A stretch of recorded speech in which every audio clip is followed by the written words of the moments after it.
Sa kanyang talumpati sa harap ng Philippine Women Judges Association, muling nagpasaring si Chief Justice Corona kay Pangulong Aquino. Anya, wala raw lugar sa isang demokrasya ang diumanoy panggigipit ng administrasyon sa judiciary. Bagay na sinalag naman ng palasyo. May report si Lia Manialac del Castillo. Matapang na naman ang mga pasaring ni Supreme Court Chief Justice Renato Corona sa kanyang talumpati sa harap ng Philippine Women Judges Association kaninang umaga. Ang bansa raw ay tila papunta sa isang one-man rule kung saan pati hudikatura ay gustong hawakan. Recent events point out that our nation is now in great peril of teetering towards a one-man rule, where executive action aims to shield or to shackle judicial independence, undermine the rule of law, and erode the system of governance, particularly the principle and mechanism of checks and balances. Giit ng punong mahistrado, walang lugar sa isang demokratikong gobyerno ang panggigipit daw sa hudikatura. Hindi rin daw dapat nasasalang ang judiciary sa panggigipit ng kahit ano pang sektor ng lipunan.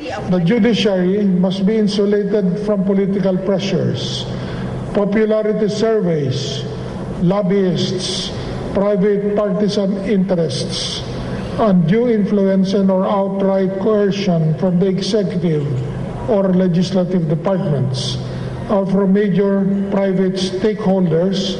Si Father Angelio Aquino, Dean ng San Beda Graduate School of Law, sang-ayon na hindi dapat ipinananakot sa mga mahistrado o hukom ang impeachment. When justices of the Supreme Court render judgments that are unpopular and thereafter threatened with impeachment, the question as a theorist I would like to ask is this not a way of threatening tenure as well?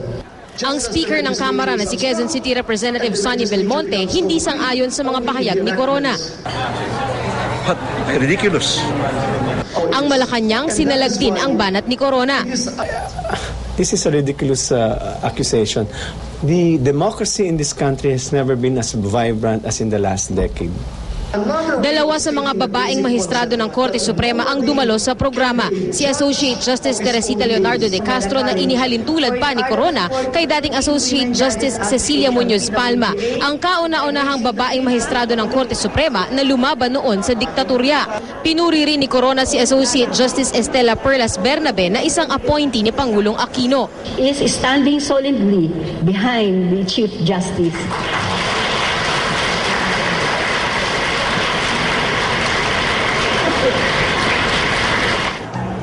Ang wala doon na si Associate Justice Maria Lourdes Sereno na sinasabing kritiko ni Corona sa Korte Suprema.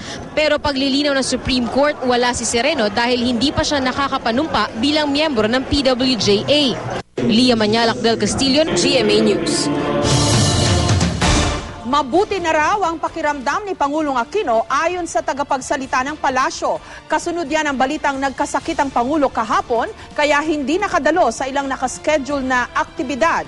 Ayon kay Presidential Spokesperson Edwin Lacerda, wala raw dapat ipag-alala dahil hindi naman daw seryoso ang naging sakit ng Pangulo na hindi na nila idinetalye pa. Dagdag pa ni Lacerda, regular naman na nagpapacheck up ang Pangulo.